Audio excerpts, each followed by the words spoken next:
Hello guys, welcome back to my YouTube channel. आज मेरी इस यूट्यूब में आप लोगों का स्वागत है। आज हम इस वीडियो में effect of the reactive medium on the reactivity elephant nuclear substitutions के बारे में जानेंगे, जिसमें हमने क्या किया, इसको हमने डिवाइड किया इनटू टू फॉलोइंग कैटेगरीज में। इसको क्या किया, हमने डिवाइड किया, जिसमें आपका क्या होता है, जैसे कि इसमें सॉल्वेंट, पहला हम सॉल्वेंट प्रॉपर्टी पढ़ेंगे, दूसरा एप्रोटिक टाइप्स पढ़ेंगे। तो आइए जानते हैं, जिसमें हमने सॉल्वेंट पोलैरिटी, दैट मीन्स कि इसमें क्या होता है, जैसे ये ग्राफ के माध्यम से समझेंगे, जिसमें ये आपका रिएक्टेंट होता है और ये आपका क्या है, प्रोडक्ट है। ये प्रोडक्ट है और ये रिएक्टेंट है। कोई भी रिएक्शन स्टार्ट करने से पहले उसमें क्या होता है कि जब हम कोई रिएक्शंस करवाते हैं तो हमें एक तरह से क्या होता है, कुछ एनर्जी की ज़रूरत होती है। ठीक है, तो एनर्जी दैट मीन्स कि वो कुछ भी हो सकती है, जैसे आपके कैटलिस्ट भी हो सकते हैं, और ताकि किसी भी रिएक्टेंट को करने के लिए कुछ ना कुछ एनर्जी की ज़रूरत होगी, तभी ना वो आगे प्रोसीड करेगी। जैसे फॉर एग्जांपल, जैसे कि कोई भी बॉक्स है, मान लो उसको मुझे मूव करवाना है, तो हमें एक फोर्स अप्लाई करना पड़ेगा, तभी वो बॉक्स क्या होगा, तभी वो मूव करेगा। उसी तरह किसी भी रिएक्शन को करवाने के लिए हमें एक कैटलिस्ट या कोई सा एक फोर्स की ज़रूरत होगी, जिसके कारण क्या होगा, उस रिएक्शंस को हम प्रोसीड करेंगे ताकि वो प्रोडक्ट में कन्वर्ट हो। तो उसी तरह सॉल्वेंट पोलैरिटी में क्या होता है कि जैसे रेट ऑफ द रिएक्शंस देखा जाए SN1 के माध्यम से, तो SN1 के अकॉर्डिंग देखा जाए तो इसमें इंक्रीज, जैसे सॉल्वेंट पोलैरिटी इंक्रीज होता रहेगा, ठीक है, जैसे जैसे rate of the reaction increase होगा, अब rate of the reaction increase होगा तो सॉल्वेंट पोलैरिटी भी इंक्रीज होगी। बिकॉज क्योंकि इसमें क्या होगा कि आपका जो पोलर सॉल्वेंट स्टेबिलिटी कार्बोकैटाइंस है, वो एक तरह से इंटरमीडिएट बनता है। दैट मीन्स कि SN1 में क्या होता है कि हमारा जो भी प्रोडक्ट बनता है, उससे पहले हमारा कुछ इंटरमीडिएट कार्बोकैटाइन बनता है।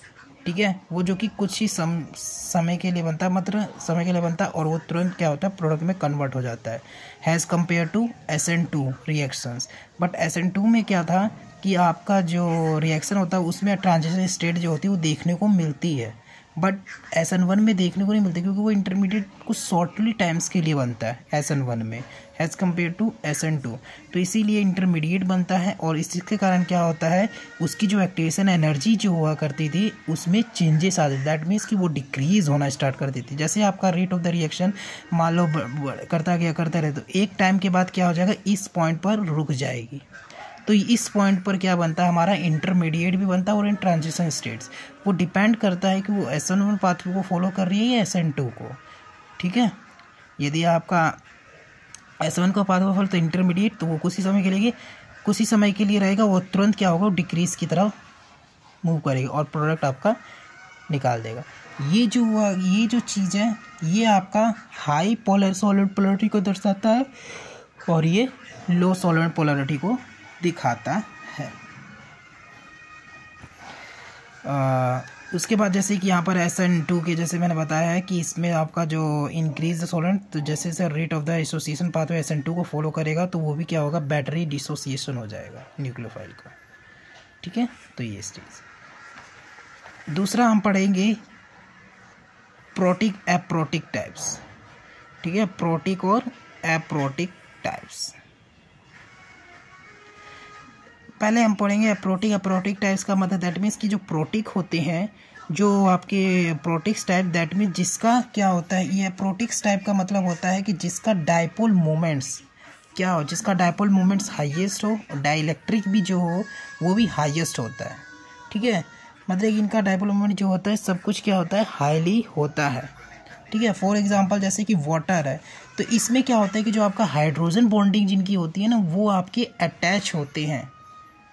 हाइड्रोजन बॉन्डिंग जो होती है वो आपकी, जैसे वाटर है, ये आपका वाटर है। ठीक है, तो इससे क्या होगा, ये आपका हाइड्रोजन दोनों अटैच होंगे, तो ये आपका क्या हो जाएगा, प्रोटिक।